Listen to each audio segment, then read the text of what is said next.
প্রিয় দর্শক, ইসলামী আন্দোলন চরমনাইয়ের এই ভূমিধস পরাজয় কেন হলো, ভিডিওটা দেখেন।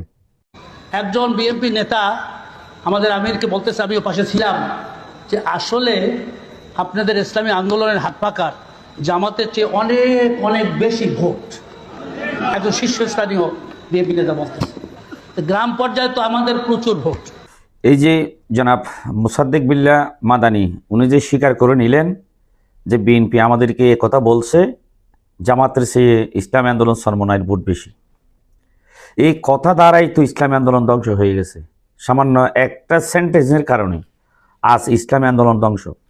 কেন আপনি বিশ্বাস করলেন? এই যে এই কথার ভিতরে যে পয়জন ইনজেকশন ছিল, আপনাকে টের পান নাই? কিসের রাজনীতিবিদ আপনারা?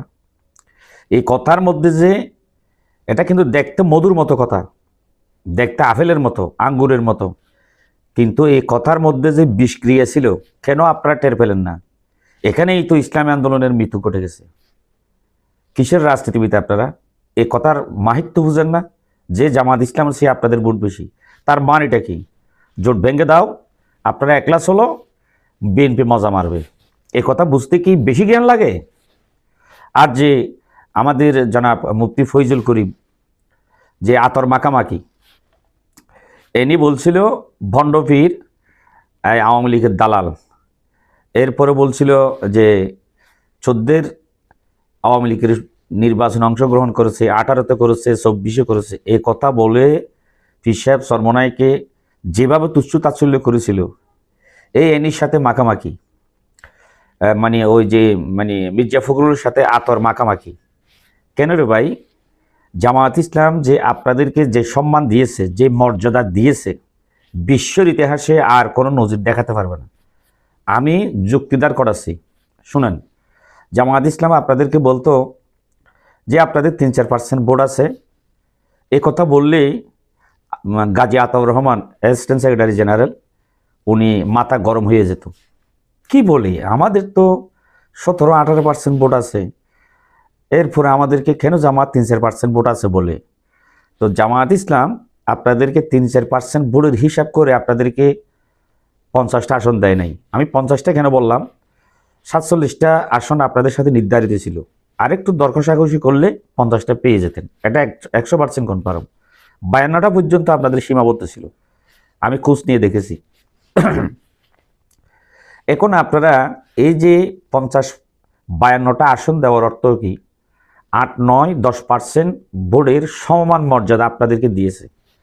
জামায়াত ইসলামী মনে করতো ইসলামী আন্দোলন 3-4% ভোট আছে, আমরা তাদেরকে ডবল মর্যাদা দেব, 8-9-10% ভোটের সমান মর্যাদা দেব। ইসলামী আন্দোলন বেঁকে বসলো, না, আমাদেরকে 17-18% ভোটের মর্যাদা দিতে হবে। কারণ ইসলামী আন্দোলন আর জামায়াত ইসলাম হলো সমান সমান, অর্থাৎ একটু 19 আর 20।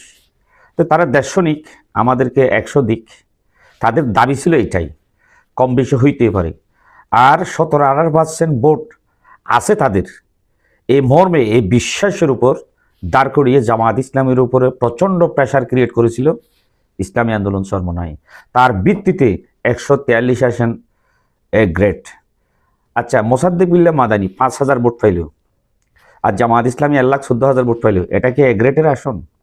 আমি আর বেশি কিছু বললাম না।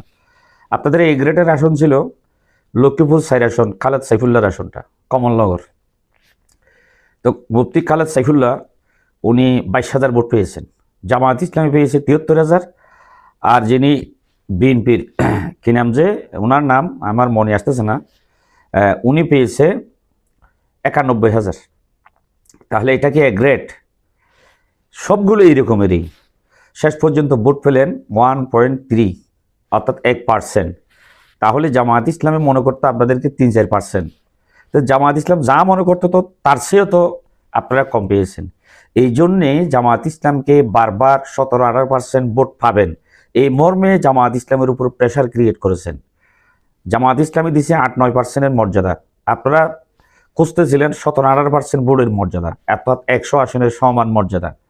এখন কত ভোট পেয়েছেন? জাতি আল্লাহ পাক রব্বুল আলামিন আপনাদেরকে ল্যাংটা করে দিয়েছে, আপনাদের মর্যাদা কদ্দুর। এটা একটা ইতিহাসের ভূমিধস পরাজয়। যে মানুষ 17-18% ভোটের আশা করে, সেই মানুষ এখন ভোট পেয়েছে 1%। আর জামায়াত ইসলামী আপনাদেরকে কোন দিকে বেইনসাফ করলো? শুধু বেইনসাফি, মোড়লগিরি, ইসলামী আন্দোলন চরমনায়ের ওয়ান বক্স নীতি, তাদের মানে মোড়লগিরি দেখাই জামায়াতের আমির, এটা চলবে না, এটা হবে না, মোড়লগিরি বাদ দেন, যে যেখানে ফার্স্ট সেখানেই যার অবস্থান ভালো সেই আসন পাবে, সমঝোতা হবে, আমাদের 143টি এগ্রেড, এই সমস্ত কথা বলে ধোঁকা দিয়ে ভোগা বানিয়ে জামায়াত ইসলামের ঘাড়ের উপর শোয়ার হয়ে সংসদে যেতে চেয়েছিলেন। কিন্তু জামায়াত ইসলাম বলছে আমরা যতটুকু আমাদের আয়ত্ত মর্যাদা দেওয়া দরকার তার চেয়ে 2 গুণ 3 গুণ মর্যাদা দিয়ে তাদেরকে আমরা সম্মান দেখিয়েছি। আর আপনারা বলতেছেন আমাদেরকে বেইজ্জত করেছে, ইনসাফ করে নেই। যারা ইনসাফ করতে পারে না, আবার তারা কিসের ইসলামী দল? তারা সংসদে গিয়ে কিসের ইনসাফ কায়েম করবে? এ কথা বলে তুচ্ছ তাচ্ছল্য করছেন। তা আল্লাহ পাক রব্বুল আলামিন ঠিকই জায়গা মতো হিসাব বুঝিয়ে দিয়েছেন। আসসালামু আলাইকুম।